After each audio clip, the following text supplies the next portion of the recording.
नमस्कार मित्रों, मैं हूं सौरभ कुमार सिंह और आप सब देख रहे हैं मेरा YouTube channel M with Saurabh sir. तो स्टूडेंट्स, हम लोग पिछली कक्षा में काल परिवर्तन पढ़ रहे थे। आज हम लोग काल परिवर्तन के आगे पढ़ने जा रहे हैं। मैं एक फॉर्मेट बना के आप लोग के सामने रखा हूं। अगर आप इससे पढ़ लेते हैं तो आपको पक्का ही आपके नंबर ज़रूर मिल जाएंगे, यानी जो कि आपको 2 नंबर मिलने हैं वो आपको अवश्य ही मिल जाएंगे। तो आइए हम लोग अपनी क्लास शुरू करते हैं। तो सबसे पहले हम लोग पढ़ रहे हैं यहाँ पे काल परिवर्तन। तो काल परिवर्तन में हम लोग देखेंगे कि सबसे पहले यहाँ पे लिखा है क्रिया का काल, यहाँ पे लिखा है सूत्र और यहाँ पे लिखा है उदाहरण। तो सबसे पहला जो हमारा है वह है सामान्य वर्तमान काल। पहला आप लोग देख पा रहे होंगे, पहला है सामान्य वर्तमान काल, जिसका सूत्र है क्रिया प्लस ता है, ती है, ते है। यानी जिस हिंदी वाक्य के अंत में ता है, ती है, ते है आता है वह सामान्य वर्तमान काल होता है। इसका उदाहरण भी मैंने यहाँ पे लिखा है, जैसे राम घर जाता है। तो राम घर जाता है में राम घर जा रहा है, यानी राम घर जाता है यानी क्रिया उसी समय हो रही है, क्रिया जारी है, इसलिए ये सामान्य वर्तमान काल होगा। तो मुझे उम्मीद है आप लोग ये समझ गए होंगे। दूसरा है अपूर्ण वर्तमान काल, यानी जिसमें क्रिया पूरी नहीं होती है अर्थात क्रिया जारी रहती है, उसे अपूर्ण वर्तमान काल कहते हैं। इसका सूत्र होता है क्रिया प्लस रहा है, रही है, रहे हैं। यानी जिन हिंदी वाक्यों के अंत में रहा है, रही है, रहे हैं आता है वहाँ पर अपूर्ण वर्तमान काल होता है। और यहाँ पे मैंने उदाहरण लिख रखा है, राम घर जा रहा है। आप लोग ये देखेंगे कि मैं किस तरीके से एक ही उदाहरण को पूरी तरह से हर उदाहरण में फिट कर दूंगा, यानी काल उसका परिवर्तन कर दूंगा।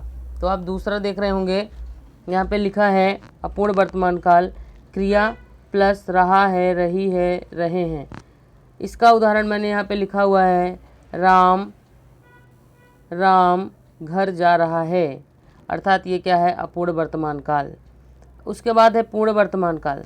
पूर्ण वर्तमान काल, यहाँ पे क्रिया प्लस चुका है, चुकी है, चुके हैं अथवा या है, ई है, ए है आता है। इसका उदाहरण है जैसे राम घर जा चुका है, जैसे राम घर गया है। यानी ये दोनों ही उदाहरण अगर आपके आ जाएंगे तो ये आपका क्या हो जाएगा, आपका हो जाएगा पूर्ण वर्तमान काल। यानी जो क्रिया वर्तमान काल में ही प्रारंभ हुई और वर्तमान काल में ही पूर्ण हो गई उसे पूर्ण वर्तमान काल कहते हैं। आगे देखते हैं स्टूडेंट्स, आगे है सामान्य भूतकाल। तो स्टूडेंट, सामान्य भूतकाल में क्या होता है, क्रिया प्लस ता था, ती थी, ते थे। यानी जिन हिंदी वाक्यों के अंत में ता था, ती थी, ते थे आता है वहाँ पर सामान्य भूतकाल होता है। जैसे मैंने उदाहरण दिया है, राम घर जाता था। तो जाता था में था आया, इसके लिए ये क्या है, सामान्य भूतकाल है। उसी प्रकार से अपूर्ण भूतकाल भी है, क्रिया प्लस रहा था, रही थी, रहे थे। इसका उदाहरण है राम घर जा रहा था। यानी जिन हिंदी वाक्यों के अंत में रहा था, रही थी, रहे थे आएगा वो अपूर्ण भूतकाल हो जाएगा। अगला है पूर्ण भूतकाल, यानी क्रिया प्लस चुका था, चुकी थी, चुके थे अथवा या था, ई थी, ए थे। उदाहरण है जैसे राम घर जा चुका था अथवा राम घर गया था। यानी जिसमें यह बोध हो कि क्रिया भूतकाल में प्रारंभ होकर भूतकाल में ही पूर्ण हो गई है वहाँ पर पूर्ण भूतकाल होता है। तो आइए स्टूडेंट, अब हम बात कर लेते हैं सामान्य भविष्यकाल की। सामान्य भविष्यकाल में क्या होता है, सूत्र क्रिया प्लस गागी गे अथवा होगा, होगी, होगे। जैसे राम घर जाएगा, जैसे राम घर जाएगा, तो ये क्रिया अभी नहीं हुई है बल्कि आने वाले समय में होने वाली है, इसलिए यह क्या है, सामान्य भविष्यकाल है। सो स्टूडेंट, अब हम बात कर लेते हैं अपूर्ण भविष्यकाल का। स्टूडेंट, यहाँ पे क्या होता है, कि अपूर्ण भविष्यकाल में क्रिया भविष्य में पूरी नहीं होगी बल्कि क्रिया चल रही होगी। तो इसका सूत्र होगा क्रिया प्लस रहा होगा, रही होगी और रहे होंगे। जैसे राम घर जा रहा होगा, यहाँ पे आप लोग को दिख रहा होगा राम घर जा रहा होगा। तो ये क्या है? अपूर्ण भविष्यकाल। आगे स्टूडेंट पूर्ण भविष्यकाल में पूर्ण भविष्यकाल में क्या होगा? यानी क्रिया जो है वो भविष्यकाल में ही पूर्ण हो गई रहेगी। यानी भविष्यकाल में ही क्या हो गई रहेगी? पूर्ण हो गई रही होगी। यानी यहाँ पे क्या हो जाएगा? पूर्ण भविष्यकाल हो जाएगा।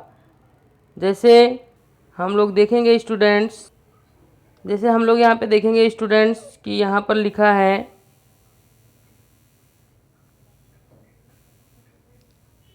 यहाँ पर लिखा है पूर्ण भविष्यकाल और यहाँ पे क्रिया है,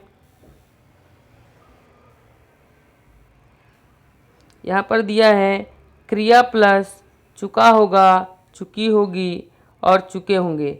या स्टूडेंट यहाँ पे एक चीज़ हम लोग और भी लिख सकते हैं, या होगा या ई होगी या ए होंगे। तो स्टूडेंट हम लोग ये भी इसमें यहाँ पे लिख सकते हैं या होंगे। तो हम यहाँ पे ये भी लिख सकते हैं स्टूडेंट्स, लेकिन आपको समझने के लिए मैंने ये बता दिया है कि या होगा, ई होगी या ये होंगे भी हम लिख सकते हैं। तो मैंने यहाँ पे जो उदाहरण दिया है वह उदाहरण है राम घर जा चुका होगा। यानी राम घर जा चुका होगा यानी राम की क्रिया पूर्ण हो गई होगी।